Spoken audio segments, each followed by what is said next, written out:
Hello everyone and welcome to the gyroscope build that's kinda like Clicksprings, but worse.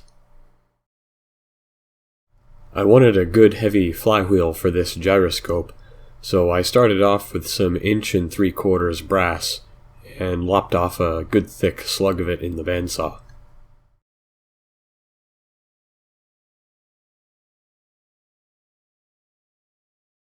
Some people call them step collets, some people call them pot chucks, and some people call them bezel chucks. Whatever you call them, I decided I'd get some use out of my 4NS set here.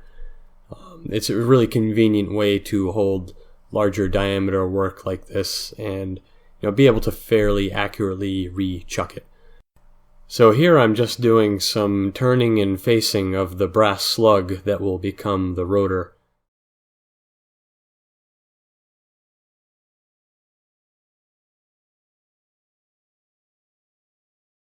Before flipping and rechucking the blank that will become the rotor, it was drilled out to fit the axle, the pivot, whatever you want to call it, that will eventually go through it. Next, this same side was heavily relieved to form a sort of rim on the outside of the flywheel and to leave a boss in the center. I have an old broken end mill that I've ground for this sort of work. I don't use it very often, but it comes in handy once in a while. It's similar to, I guess what you'd call maybe a trepanning tool, but it has a little bit of a point on the end that helps for clearing out the bottom, I guess you'd say, of the cavity that it turns. So this is a very convenient tool geometry to use for forming an odd recess like this.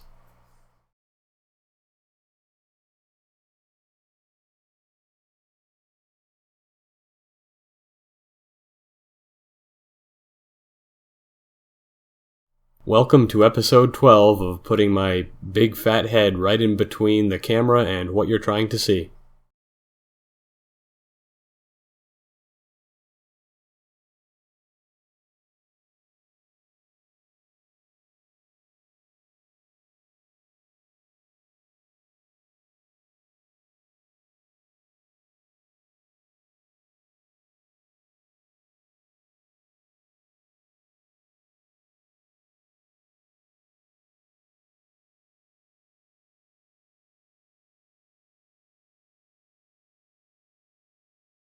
After reversing the work and rechucking it, it was faced to the desired thickness. A matching recess was then turned, forming the outer rim and the boss on this side.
You'll notice here that I'm repeatedly removing the bezel chuck as I flip the work around.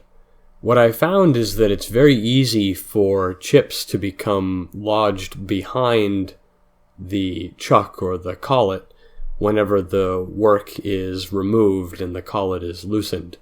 So I got into the habit of completely removing the collet, the chuck, whatever you want to call it, after every time it was loosened, just to make sure no chips got caught up behind it to introduce inaccuracies.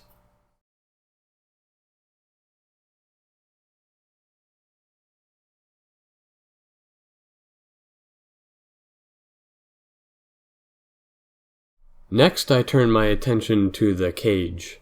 This piece I wanted to make out of aluminum, and I didn't have any really suitable sized stock to begin with.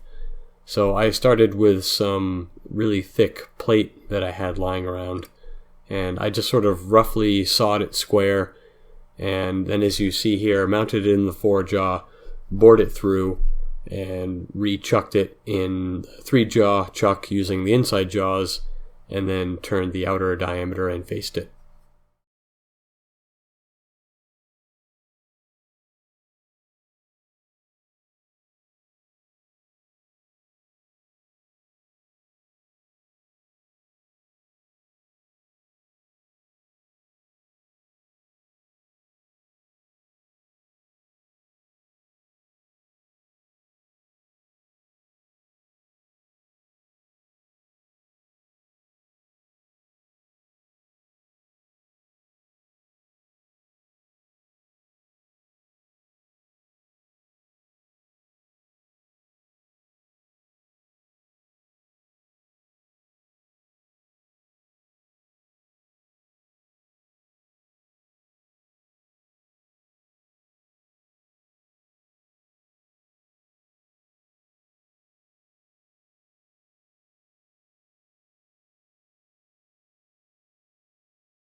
Next is the upper cage bearings.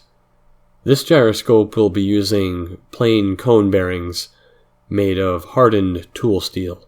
So I'm starting with a length of 01 steel that will become basically a screw with a female cone bearing on the end. The screw threads will allow adjustment for the bearing clearance.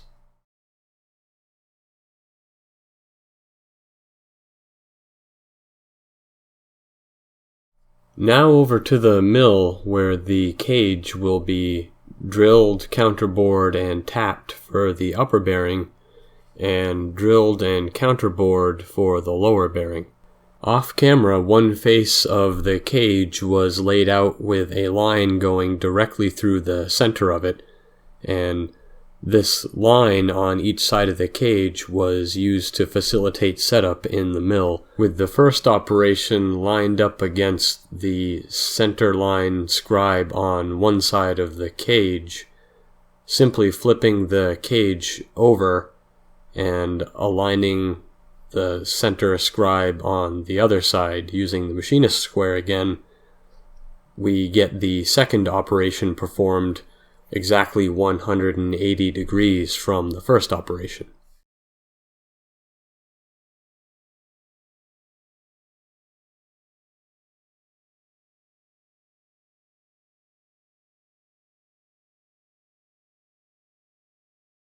Next up is the lower bearing, and this will be similar to the upper bearing but not threaded. Instead it will be pressed into place, and it will also have a long post on the end, and I'm going to leave the end of it threaded just in case we feel like making any attachments or extensions for it.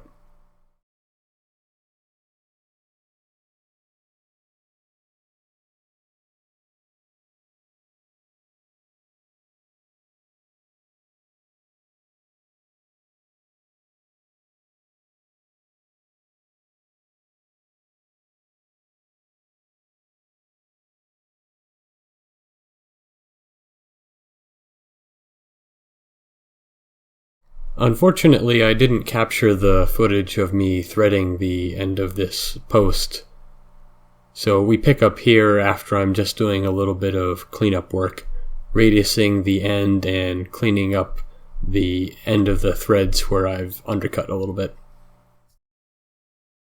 Now over to the hearth with the milling attachment. This is one of my favorite things to use in the shop. I'm going to use this to slot the top of the upper bearing so that it can be adjusted with a flat screwdriver.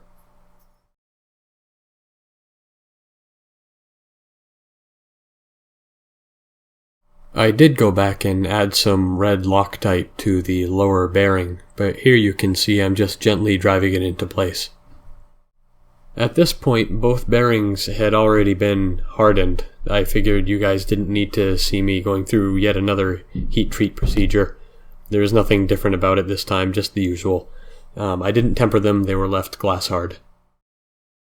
Like the bearings, the rotor axle is also being made from some 01 steel, starting off as 3/16 of an inch in diameter, and you can see here I'm just facing it to length.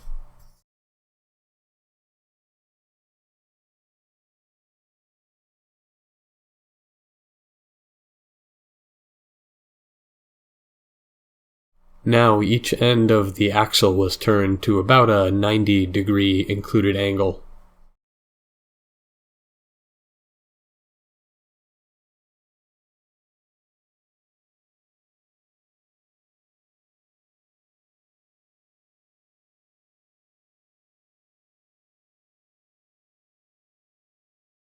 I set up the axle on a parallel in the mill vise to cross-drill it. The cross-drilled hole will be for a cord pull. The weight of the rotor on this thing will make it a little bit difficult to get up to speed with a cord pull, but I figured I'd add it for convenience even if it didn't work out that well. Off camera, I pressed the axle into the rotor. You're about to witness one of the party tricks of my rivet lathe, and one of the big advantages to having this eccentric tool post. The hearth and rivet indexing mechanisms are made to fit inside the bore of the eccentric tool posts. Unfortunately, the very early rivets like mine had a slightly smaller diameter bore through the eccentric tool post, so I'm swapping out the entire slide rest from the hearth milling attachment onto the rivet.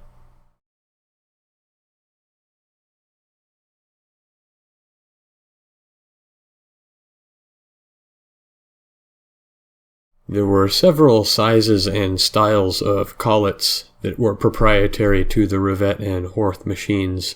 This particular indexing attachment takes the same 4NS collets that my rivet and most of my hearths take, but I have to imagine they were available in other collet sizes as well.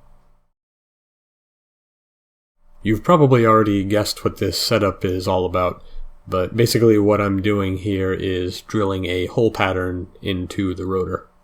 I'm starting by center drilling each of the 6 positions, and then I'll swap out to a drill bit of arbitrary size to drill all 6 positions through.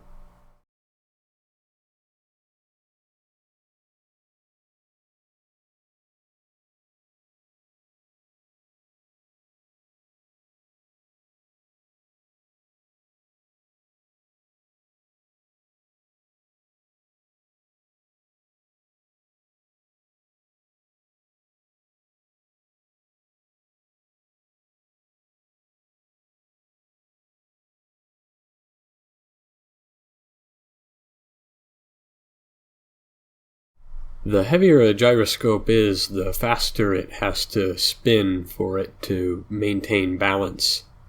After a few trial runs, I found that the only way to get this thing to spin fast enough to do much of anything was to really spin it up with compressed air. So I took the cage back to the lathe and thinned it out as much as I felt comfortable with to take some weight off of it.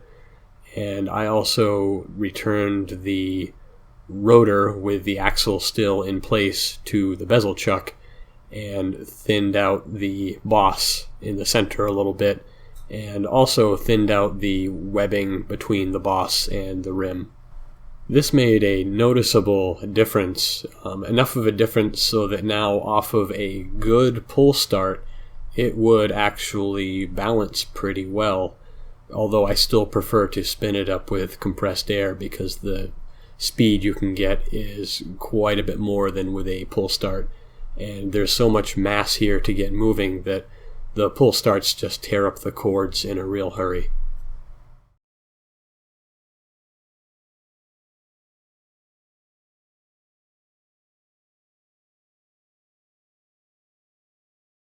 Here's a test run on compressed air, and you can see here also the little purple heart box that I made for it.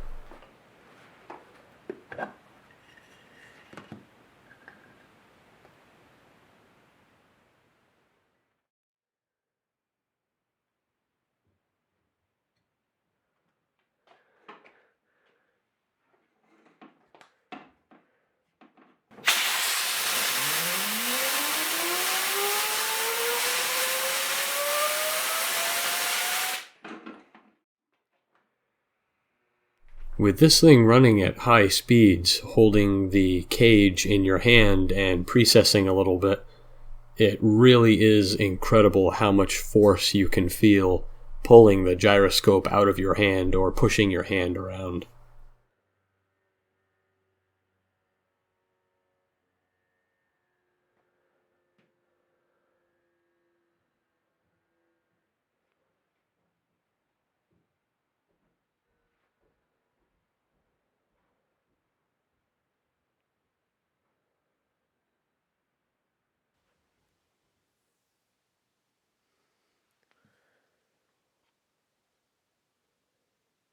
My father-in-law is really into gyroscopes, so this project was a Christmas gift for him, and he was pretty happy with it when he opened it on Christmas morning. It was great to see. Thanks for watching, everybody, and I'll catch you on the next one.